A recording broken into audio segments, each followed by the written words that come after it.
Svima vam, dragi gosti, dobra večer bila i hvala Isus i Marija u ovom skromnom malom domu koji je večeras prekrasan hram umjetnosti. Pozdravljam dragoga našega slikara, Zvonka Pižira, želeći reći koju riječ o ovim slikama i njegovom dijelu.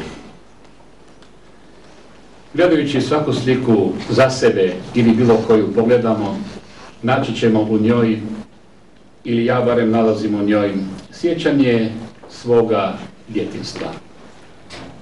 Tu nalazim male kućice, pa ju gledam i svoju tamo malu hiljicu u kojoj sam bio rođen, ono dvorišće u koje sam prohodao, one tlote preko kojih smo djeca skakala, onu ženu i majku koja me je tamo čuvala.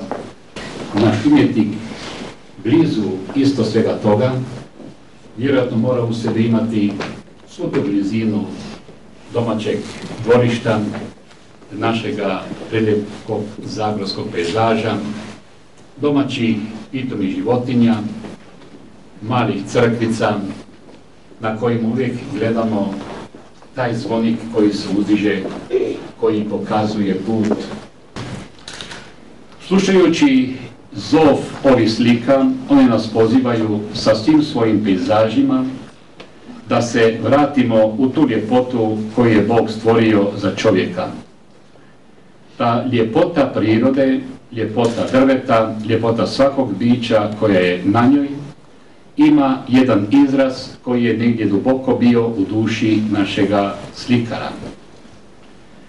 On je, gledajući u svojoj viziji, prihvatio se kista, prihvatio se boje, papira ili već kojeg materijala i tada je oživljavao svaku stvar na novo.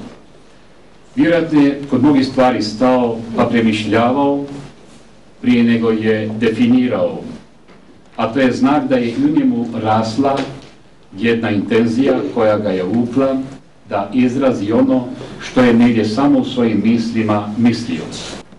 Ovo što nam je Zvonko približio sada svojom dušom, svojim kistom, svojom bojom, svakako je jedna ljepota našeg lijepog i krasnog zagorskog pejzaža.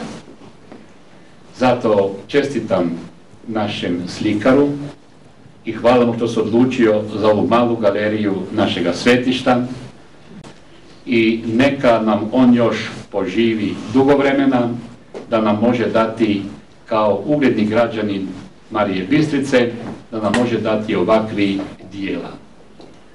Ono što resi jedno mjesto svakako je kultura, svakako je pjesništvo, svakako je književnost, graditeljstvo i kada se nađe više takvih ljudi koji to mogu dati, onda je zaista i to znak da je i u tom narodu plemeniti i dobri duša. Tako evo i ovom dragom našem umjetniku neka bude ponos što je on sin ovoga kraja i što je tako lijepe stvari nama podario. Dakle, čestitam našem umjetniku Zvonku Pižiru na ovom njegovom dijelu.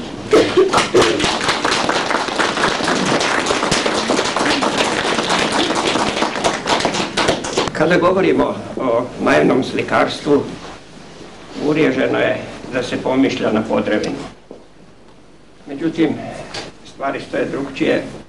Svaka naša pokrajina ili regija, kako je god hoćemo nazvati, ima svoje naivno slikarstvo koje se razlikuje ne samo po tematici, nego se razlikuje i po izrazu.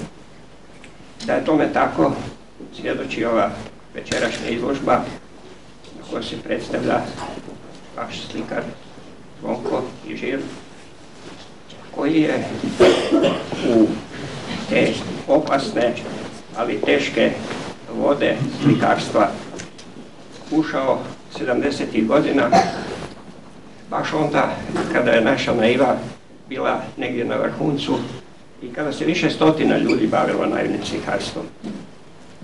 Konkurencija je bila ogromna. Oni koji su se probijali dolazili su i do svjetskih likovnih pozornica, birali lovorike. Oni manje talentirani doma su se međusobno gložili da izbore neko svoje mjesto pod suncem slikarskim. U takvoj situaciji pojavljuje se mladi umjetnik iz regije koja nije imala svoju čvrstu tradiciju naive. Znači, on se prvo susreće sa onima koji su dosegnuli nešto, a drugo, on mora na jedan način taj svoj kraj donijeti u drugčijem obliku i sa drugčijim i sadržajima, ali i drugčijim izrazom. On je veoma uporan, znatiželjan, sklon traganju za nečim novim. Vi vidite da je u osnovi njegovih slika je pejsaž koji se prepoznaje sa blagim konfiguracijama brežuljaka, sa svim raslinjem, ali Križer ga donosi na jedan sebi specifičan način. Kao što se rekao, ono je realističko, ali u istom vremenu i nije. To je jedna imaginarna slika realnog svijeta. Slika koju on u sebi duboko proživio i koju prenosi na stakla. Ne znam koliko je povučen, ali i sam postupak rada na staklu je dosta kompliciran i iziskuje veliki napor i kod autora, ali i pažnju da to što želi izraziti se odrazi baš na onaj način kako to želi.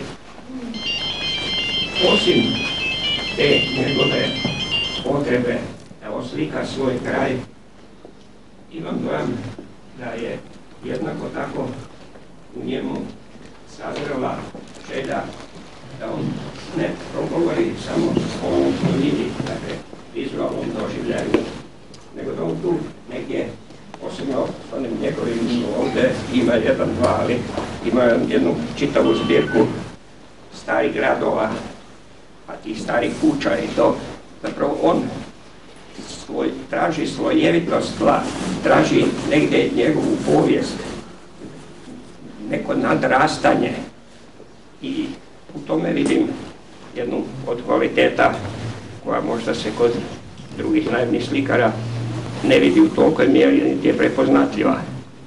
Ali ono najvažnije, to je da Pižirek zna dati ugođaj.